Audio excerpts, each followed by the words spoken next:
प्रेक्षकांना माझा नमस्कार. मी शिवसंदीप गुरव इयत्ता 3-2 चा विद्यार्थी.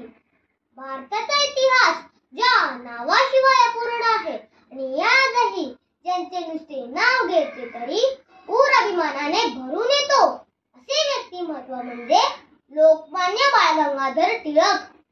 नरकेसरी तुम्ही स्वराज्याची प्रभा, आम्हास द्या उदात्त प्रेरणेची आभा.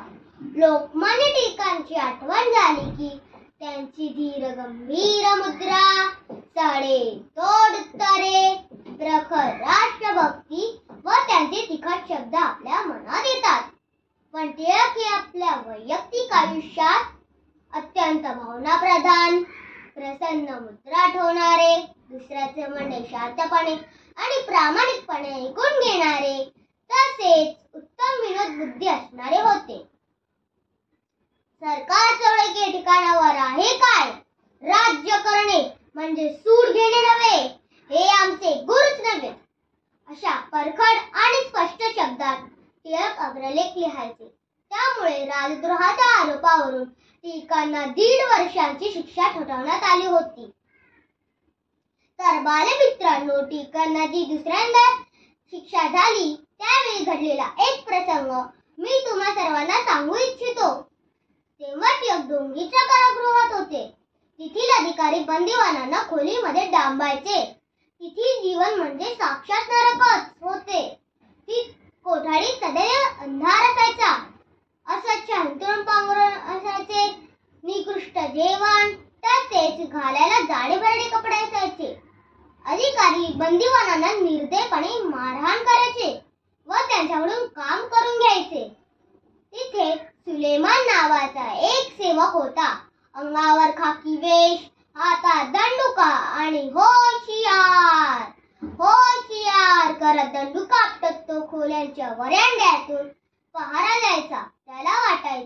त्याला कळलं की एका कोठडीत टिळक महाराज आले आहेत. तो त्यांना खोलीच्या खिडकीतून हळूच डोकावून पाहायचा. त्याला वाटायचं हे देशाच्या स्वातंत्र्यासाठी आपलं आयुष्य खर्च करतायत, तुरुंगात कितपत पडतायत आणि आपण मात्र पोटा पाण्यासाठी इंग्रजांची चाकरी करतोय. आपल्याला काही देशभक्ती येत नाही, पण या लोकांसाठी काहीतरी करायला हवं. काय करावं हे त्याला सुचत नव्हतं. टिळकांच्या खोलीत डोकावताना त्याला एक गोष्ट लक्षात आली. तुरुंगातील जेवण निकृष्ट दर्जाचे असल्यामुळे टिळक नीट जेवत नाही, तर त्यांचे पोटही भरत नाही. त्यामुळे त्यांचा चेहरा पडलेला असतो. आपली ड्युटी संपल्यावर सुलेमान घरी गेला आणि घडलेली टिळकाच्या जेवणाचे हाल त्याने आपल्या बायकोला सांगितले. दुसऱ्या दिवशी त्याच्या बायकोने त्याला एक पुडी दिली व टिळकांना द्यायला सांगितली. सुलेमान नेहमीप्रमाणे ड्युटीवर हजर झाला आणि पहारा देऊ लागला. पहारा देत असताना त्याने आजूबाजूला पाहिलं. कोणी बघत नाही असे पाहून लगेच ती पुडी टिळकांच्या खोलीत टाकली. टिळकांनी आश्चर्याने पाहिलं. टिळकांची व सुलेमानाची नजरानजर झाली. सुलेमान किंचित हसला आणि तिथून निघून गेला. टिळकांनी ती पुडी उघडली तर त्यात मुठभर शेंगदाणे आणि गुळाचा खडा होता. टिळकांच्या डोळ्यात पाणी आले. हा कोण कुठला सुलेमान? त्याचे आपल्या मनात असलेले प्रेम पाहून ते भावुक झाले. त्यांच्या डोळ्यात पाणी आले. पण त्या दिवसापासून सुलेमान दररोज तशी पुडी टिळकांच्या खोलीत टाकू लागला. टिळकांना त्याची काळजी वाटू लागली, कारण कोण अधिकाऱ्याला हे कळलं असते तर त्याची नोकरी गेली असती व त्याच्या पोराबाळांचे हाल झाले असते. म्हणून टिळकांनी त्याला समजावलं, अशी पुडी टाकत जाऊ नकोस, मला गुळ सोसवत नाही, उष्णता भडकते. बरं महाराज, असे बोलून सुलेमान तिथून निघून गेला. ही घडलेली सगळी गोष्ट त्याने आपल्या बायकोला सांगितली. दुसऱ्या दिवशी त्याच्या बायकोने त्याला एक पुन्हा पुडी दिली. सुलेमान नेहमीप्रमाणे ड्युटीवर हजर झाला आणि पहारा देऊ लागला. पहारा देत असताना त्याने आजूबाजूला पाहिलं आणि पटकन ती पुडी टिळकांच्या खोलीत टाकली.